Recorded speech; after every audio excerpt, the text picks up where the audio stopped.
Good afternoon, and welcome once again to the weekly update with myself and the weather person, Kyle Johansson.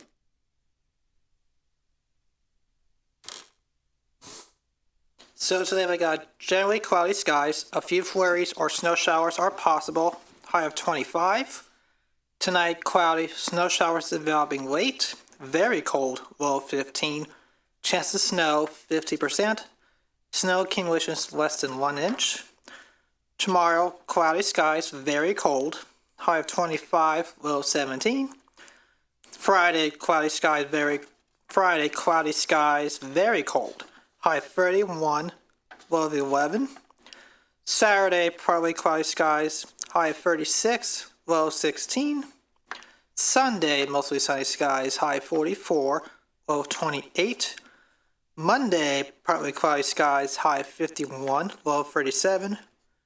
And next Tuesday, we got showers, high of 50, low of 32.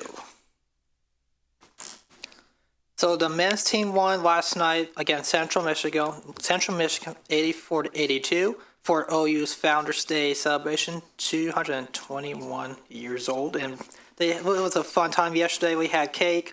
Rufus came. He got to cut the cake as well. And women's is home tonight at 7 p.m. And after tonight we got 3 more home men's and women's basketball games. And don't forget, next Friday, baseball starts at home, and next Saturday, the 1st, which is already hardly March 1st, it's only a week and a half away, which means we're almost to that daylight savings time frame, which means we are seeing that later sunsets, which means starting March 9th, our sunsets will be after 7:30 for like several months, so we'll get ready for that. And so March 1st, we got not 1, not 2, but 3 games. It's a doubleheader for Battle of the Bricks. Men's is at 1, women's at 3:30, baseball's point at 2 o'clock. So it's like back to back to back, just 3 games in one day. And then after that, we got basketball March 4th for senior night for men's basketball game, and March 5th is the last home women's game for fan appreciation night.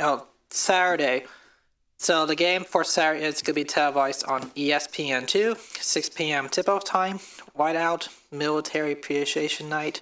And hard to believe we're 3 more weeks till the MAC tournament starts in Cleveland. That's like that. We are halfway through OU spring semester and also Athens City School spring semester. So hard to believe we're almost halfway through the semester right now, which means hard to believe we are less than 100 days. So Copperhead season, we are now under 200 days till OU football season starts for the 2025 season. But we got not 1 but 2 big important football games. The first one, West Virginia, September 6th. That game is still TBA, but they see the schedule and the tickets should be coming out in the next week or 2. So give it time. And don't forget, calendar on April 19th, which is the day before Easter Sunday.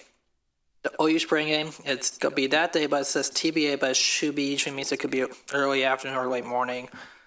And also, don't forget, on April 14th, it's also the Earth Day celebrations at Walter Hall Rotunda from noon to 4, and 22nd is also the Earth Day parade.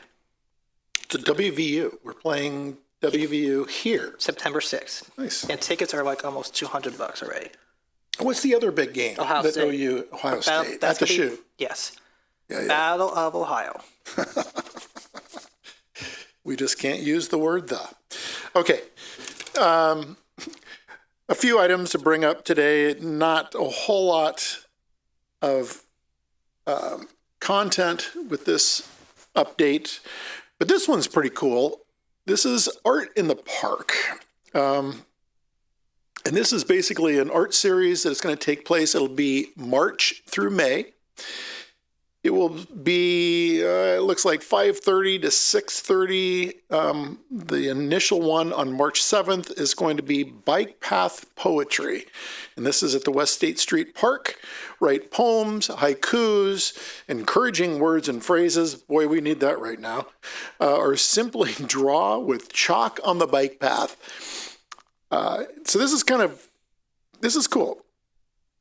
For that one, March 7th, 5:30 to 6:30, again, down there at West State Street Fields. April 4th, 5:30 to 6:30 will be Paint at the Pond. Ooh, Councilmember Jeff Reisner might really like this one, which is at Sells Park, using watercolors on paper to create art. And it includes leaf printing and more. Actually, no, that one doesn't. That's coming up next. But the watercolors on paper, inspired by the nature around you at Sells Park. Might want to consider that. May 2nd is nature art. That's at Richland Avenue Park, where you use things that you find around you in the park. It includes, that's the one with leaf printing. No registration required. It's free. Check it out. This is pretty cool. And I have to say, big kudos to Catherine Ann Jordan, Director of Arts, Parks, and Recreation, who's constantly coming out with interesting ways to engage everybody. That Art in the Park work that's going on, all age groups, families, adults, Councilmember Jeff Reisner, you never know who might show up. Temporary impacts on the bikeway. Speaking of the bikeway, West Union Street and Richland Avenue, there's going to be a little bit of disruption down there. It's temporary, but it began on the 17th, and you'll see some intermittent temporary closings as we continue to do some boring down there with a new sewer line. This is the City County Sewer Upgrades Project along the Hockhocking-Adena bike path. So keep that in mind. Meetings that are coming up, we have several. Disabilities Commission will be meeting today, and that will be at the community center, which is wonderful. So they'll be at the community center, and that's at 5:30. Those meetings typically go for an hour and a half. Tomorrow, the 20th, is the Rec Advisory Board. They'll be meeting here in council chambers. And then, of course, City Council on Monday, February 24th, 7 o'clock, same time, same channel, same place. I'm sure to be a lively discussion, whatever is on the agenda for the 24th. The last thing I have, and this is really, again, pretty interesting, and I don't know, Scott, is it possible for the government channel to put something forward for an Emmy or something? Oh, they're working on it. Oh, fantastic.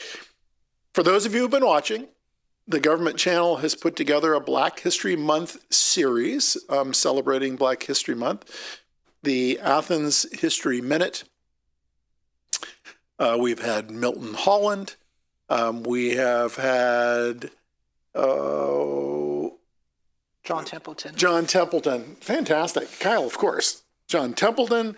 And then this is the most recent one. This is someone whom I certainly knew, and I imagine several of our viewing audience knew as well, Dr. Francine Childs. In 1977, she became Ohio University's first Black professor with tenure. She is also pivotal in creating the Black History Studies Department at the university, and later received the Peace Corps' Black Educator of the Year award.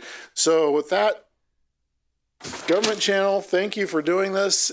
Please enjoy watching the History Minute with Dr. Francine Childs. Take care.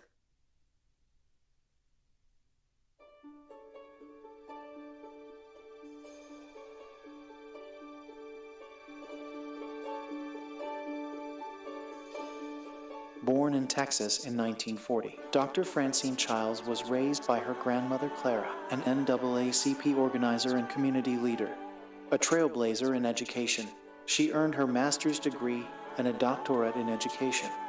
And then, in 1974, Dr. Francine Childs joined Ohio University, where she was pivotal in creating the African American Studies Department and becoming Ohio University's first Black tenured professor in 1977.